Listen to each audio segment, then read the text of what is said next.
दोस्तों सोचिए अगर आपने अपने जिंदगी भर की कमाई किसी बैंक में निवेश की हो और एक दिन अचानक लॉगिन करने पर पता चले कि आपका पूरा अकाउंट खाली हो चुका है। ना कोई चेतावनी, ना कोई जवाब और ना ही पैसा वापस मिलने की कोई उम्मीद। ऐसी हालत में शायद कोई भी इंसान टूट जाएगा, लेकिन इस कहानी के 4 लोग टूटने के बजाय कुछ ऐसा करने का फैसला करते हैं जिसकी कोई कल्पना भी नहीं कर सकता है। तो चलिए अब सस्पेंस को और ना बढ़ाते हुए जल्दी से स्टार्ट करते हैं आज की इस अमेजिंग स्टोरी को। Hollywood silver screen presenting four against the bank. कहानी की शुरुआत पीटर से होती है, जो कभी जर्मनी का एक मशहूर अभिनेता हुआ करता था। उसने अपने करियर में कई बड़ी फिल्मों में काम किया था, लेकिन समय के साथ उसकी चमक फीकी पड़ चुकी थी। अब हालात ऐसे थे कि उसे छोटे मोटे रोल करके अपना खर्च चलाना पड़ रहा था। उस दिन भी वो एक शूटिंग सेट पर मौजूद था, लेकिन डायरेक्टर उसकी एक्टिंग से बिल्कुल भी खुश नहीं होता है। गुस्से में उसने पीटर की सैलरी कम करने का फैसला कर लिया है। ये बात पीटर को इतनी बुरी लगी है कि उसने अपना आपा ही खो दिया है और वो डायरेक्टर से भिड़ गया। इसके बाद हमारी मुलाकात क्रिस से होती है। कभी वो एक प्रोफेशनल बॉक्सर हुआ करता था, लेकिन अब वो खुद रिंग में उतरने के बजाय लड़कियों को बॉक्सिंग सिखाता था। क्रिस का स्वभाव थोड़ा अलग था और वो अक्सर महिलाओं की तरफ जरूरत से ज्यादा आकर्षित रहता था।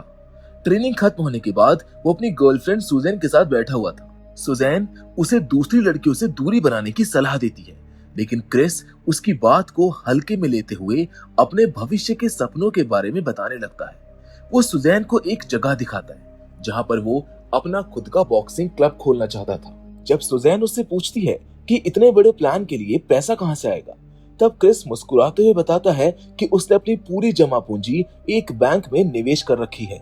उसका भरोसा था कि वो पैसा उसके सपनों को हकीकत में बदल देगा। उधर एक बड़ी कंपनी में मैक्स नाम का आदमी अपने गुस्से पर काबू नहीं रख पा रहा था। उसने सालों तक कंपनी के महत्वपूर्ण प्रोजेक्ट संभाले थे और उसे पूरा यकीन था कि अगला प्रमोशन उसी को मिलेगा।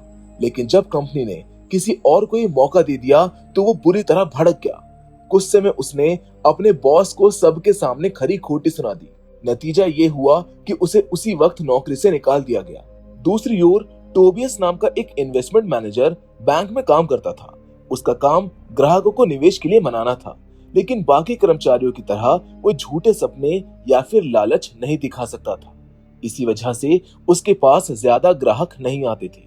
एक दिन कॉफी पीते समय उसने अपनी एक सहकर्मी को अपने बॉस के अफेयर के बारे में बता दिया, मगर थोड़ी ही देर के बाद वही बात उसके बॉस तक पहुंच गई। कुछ समय के बाद बॉस खुद टोबियस के पास आया और उसे ताने मारने लगा। उसने कहा कि बाकी सभी इन्वेस्टमेंट मैनेजर बैंक के लिए खूब पैसा कमा रहे हैं, जबकि टोबियस कोई खास नतीजा नहीं दे पा रहा है। टोबियस ने साफ कह दिया कि वो ग्राहकों को धोखा देकर निवेश नहीं करवा सकता।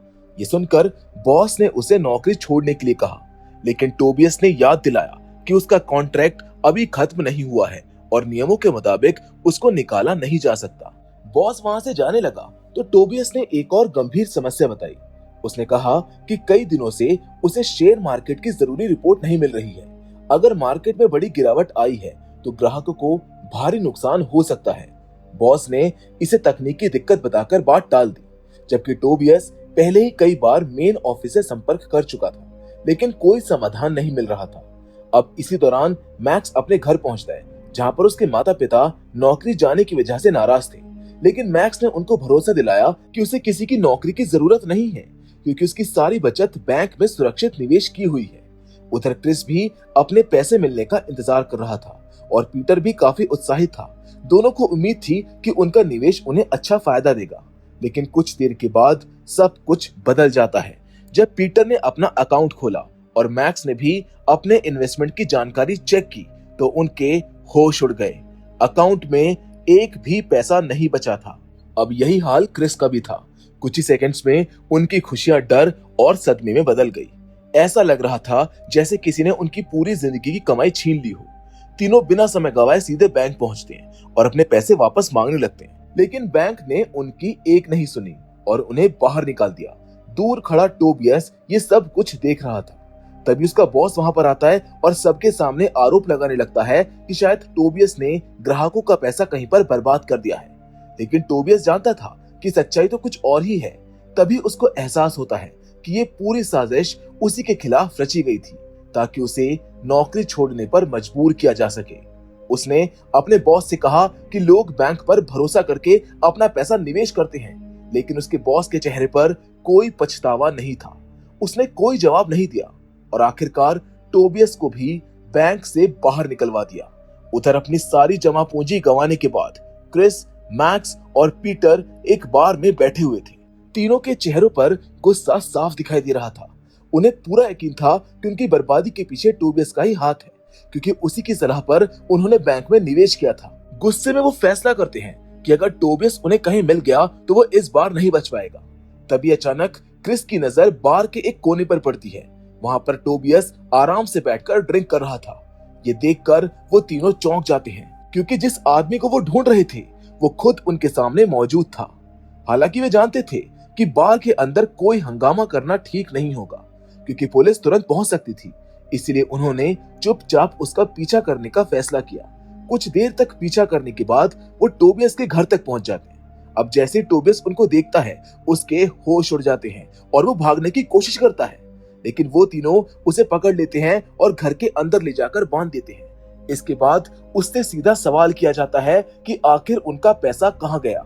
टोबियस घबराते हुए बताता है कि असली गुनहगार वो नहीं, बल्कि बैंक का डायरेक्टर है। उसके मुताबिक उसके बॉस ने जानबूझकर ऐसी स्थिति पैदा की है ताकि इन्वेस्टमेंट्स को नुकसान हो और सारा दोष टोबियस के सिर मढ़कर उसे नौकरी छोड़ने पर मजबूर किया जा सके। ये सुनकर उन तीनों को एहसास होता है कि टोबियस भी उनकी तरह ही एक शिकार है। अब माहौल थोड़ा शांत हो जाता है। तभी पीटर के दिमाग में एक नया सवाल आता है। वो टोबियस से पूछता है कि बैंक में कुल कितना पैसा रखा रहता है। टोबियस बताता है कि वहां पर करोड़ों यूरो मौजूद हैं और शुक्रवार के दिन तो रकम और भी ज्यादा होती है, क्योंकि उसी दिन पैसा हेड ऑफिस भेजा जाता है। इसके बाद पीटर एक और महत्वपूर्ण सवाल पूछता है, अगर बैंक से पैसा चोरी हो जाए तो क्या ग्राहकों को नुकसान होगा? टोबियस जवाब देता है कि ग्राहकों को कोई नुकसान नहीं होगा। बैंक कानूनन उसका पैसा लौटाने के लिए जिम्मेदार होगा। ज्यादा से ज्यादा पुलिस कुछ समय तक जांच करेगी। बस यहीं से एक खतरनाक लेकिन दिलचस्प विचार जन्म लेता है। पीटर, क्रिस और मैक्स बैंक लूटने की संभावनाओं पर चर्चा करने लगते हैं। शुरुआत में मैक्स इस प्लान से सहमत नहीं होता है, लेकिन धीरे धीरे बाकी दोनों उसको मना लेते हैं। साथ ही में टोबियस को भी टीम में शामिल कर लिया जाता है, क्योंकि बैंक के बारे में सबसे ज्यादा जानकारी टोबियस के पास ही थी। अब इस तरह 4 ऐसे लोग एक साथ आ जाते हैं जिनकी जिंदगी बैंक ने बर्बाद कर दी थी।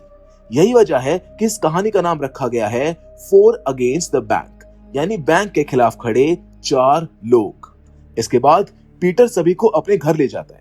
घर पहुंचकर वो अपनी पत्नी से कहता है कि उसके दोस्त आए हैं और वो नीचे बेसमेंट में समय बिताने वाले हैं। जब उसकी पत्नी पैसों के बारे में पूछती है तो पीटर झूठ बोल देता है कि उसने फिर से शेयर मार्केट के अंदर इन्वेस्टमेंट किया है और जल्द ही अच्छा फायदा मिलने वाला है।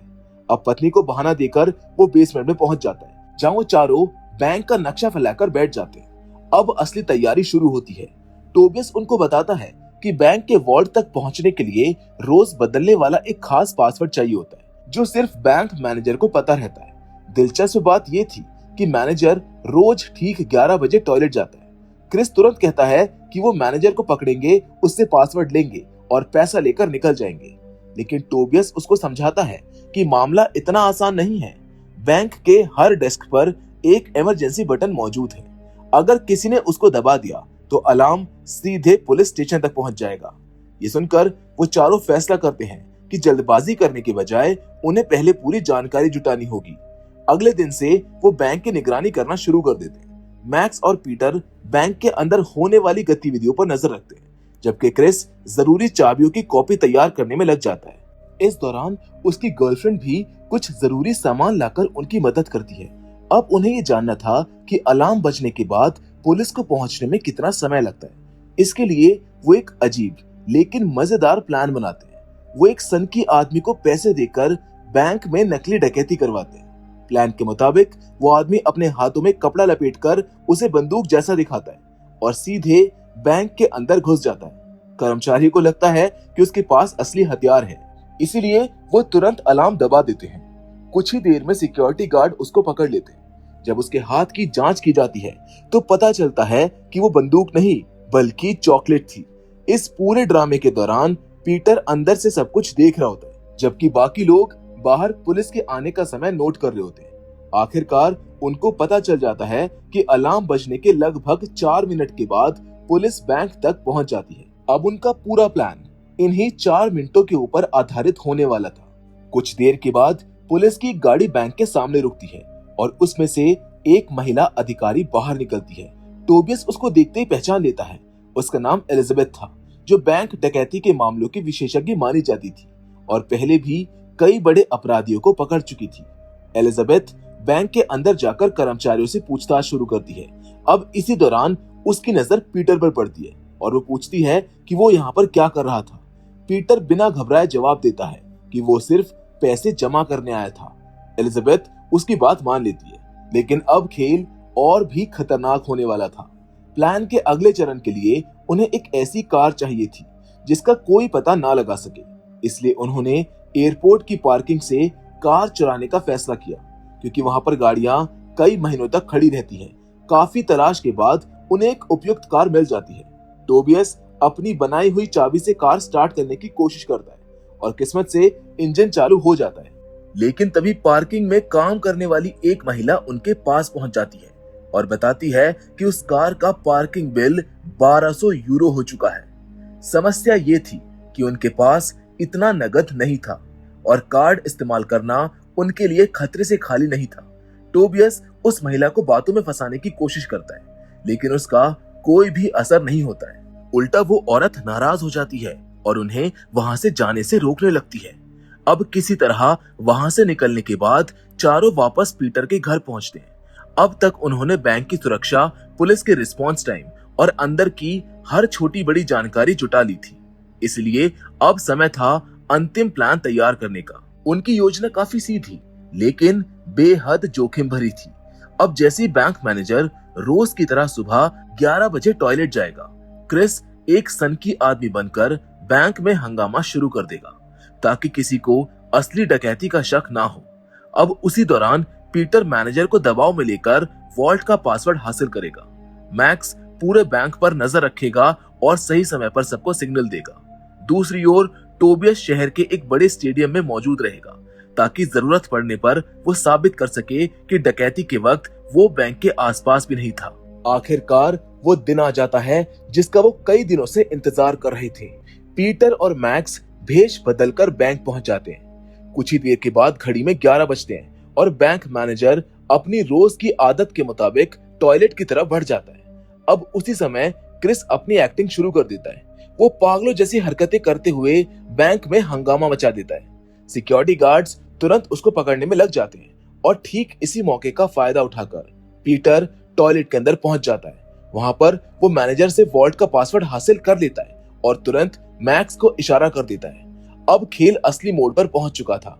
क्रिस दोबारा हरकत में आता है और किसी तरह गार्ड्स को रोककर रास्ते से हटा देता है। वहीं पीटर और मैक्स हथियार निकालकर बैंक के सभी लोगों को नीचे लेटने का आदेश देते हैं। अचानक पूरे बैंक में अफरा तफरी मच जाती है। हालांकि सब कुछ उनके हिसाब से नहीं चल रहा था। कर्मचारियों में से एक चुपके से अलार्म बटन दबा देता है और पुलिस को सूचना भेज दी जाती है। अब उनके पास सिर्फ कुछ ही मिनट्स का समय बचा था। उधर टोबियस भी अपने हिस्से का काम कर रहा था। वो एक बड़े स्टेडियम में पहुंचकर हजारों लोगों के बीच अजीबोगरीब हरकतें करने लगता है। सिक्योरिटी उसको पकड़ने के लिए दौड़ती है और उसकी गतिविधियां न्यूज चैनल तक पहुंच जाती है। अब इस तरह डकैती के समय उसकी मौजूदगी का सार्वजनिक सबूत तैयार हो जाता है।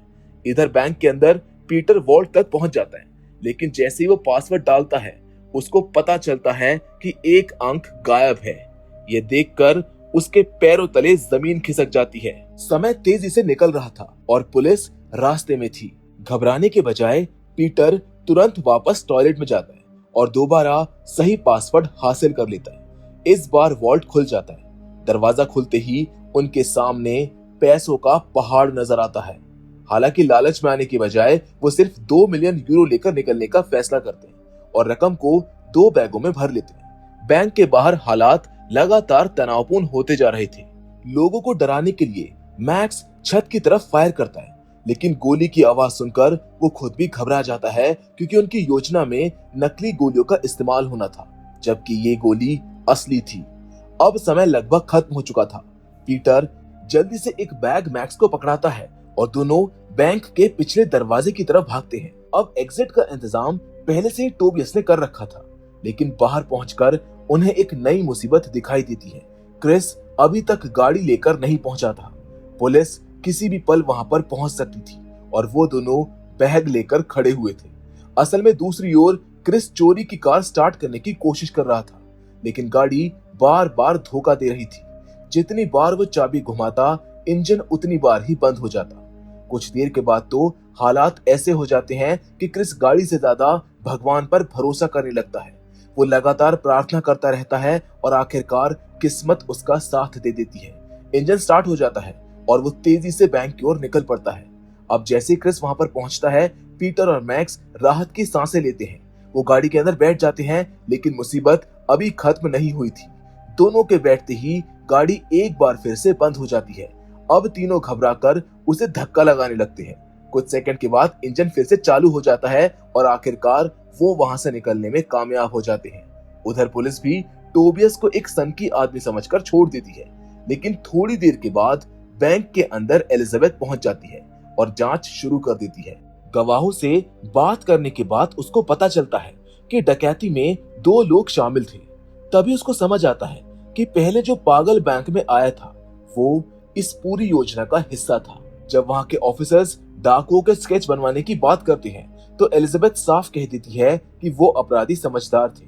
उन्होंने अपने चेहरे बदल रखे होंगे, यानी उन्हें पहले से पता था कि बैंक में कैमरे लगे हुए हैं। शाम होते होते वो चारों दोस्त एक बार फिर से साथ नजर आते हैं। वो अपनी सफलता का जश्न मना रहे होते हैं। सबसे पहले वो उस कार को खत्म करने का फैसला करते हैं जिसका इस्तेमाल डकैती में हुआ था। इसीलिए वो उसको सुनसान जगह ले जाकर आग लगा देते हैं ताकि कोई सबूत ना बचे। लेकिन तभी एक बेहद मजेदार और डराने वाला पल आता है। पीटर पैसे बांटने की बात करता है और तभी सबको याद आता है कि दोनों बैग तो अभी भी उसी जलती हुई गाड़ी के अंदर पड़े हुए हैं। अब ये सुनते ही उन चारों के होश उड़ जाते हैं। वो भागते हुए गाड़ी के पास पहुंचते हैं और किसी तरह बैग बाहर निकाल कर ले आते हैं। राहत की बात तो ये होती है कि पैसा अभी भी सुरक्षित था। इसके बाद वो पीटर के घर पहुंचकर जमकर पार्टी करते हैं। सभी को लग रहा था कि अब उनकी सारी परेशानियां खत्म हो चुकी है, लेकिन असली झटका तो अभी लगना बाकी था। वो जैसे ही कमरे की लाइट बंद करते हैं, अचानक एक नीली चमक पूरे कमरे के अंदर फैल जाती है। टोबियस तुरंत नोटिस करता है कि उनके चेहरों और हाथों पर किसी का पाउडर लगा हुआ है। कि देखते ही उसका चेहरा उतर जाता है। वो बाकी लोगों को बताता है कि पुलिस को शायद पहले से अंदाजा था कि बैंक लूटा जा सकता है, इसीलिए उन्होंने नोटों पर एक खास तरह का रासायनिक पाउडर लगा दिया है।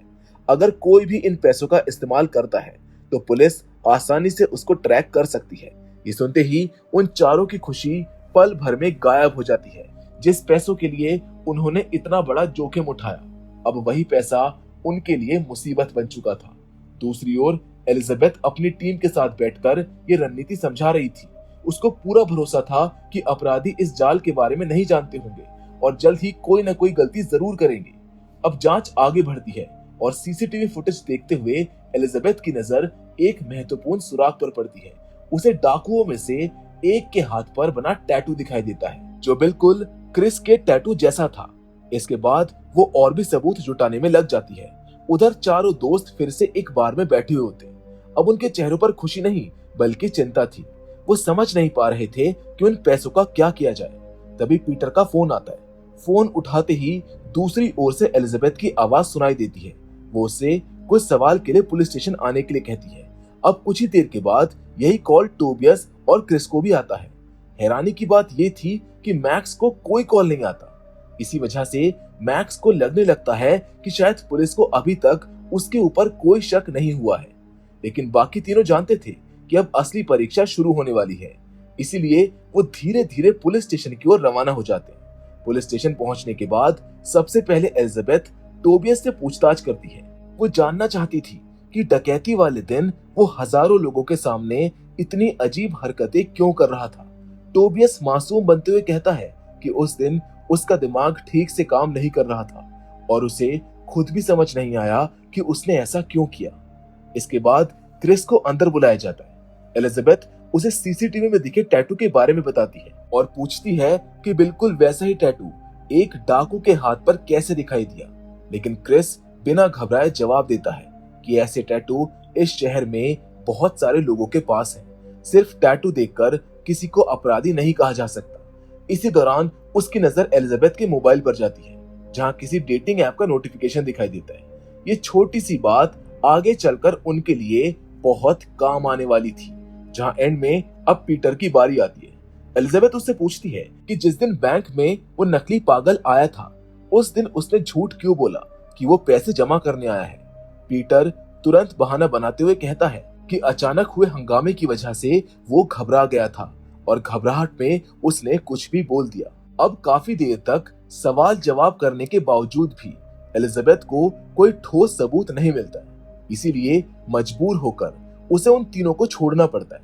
बाहर निकलने के बाद वो चारों दोस्त एक साथ बैठकर सोचते हैं कि अब आगे हमें क्या करना है।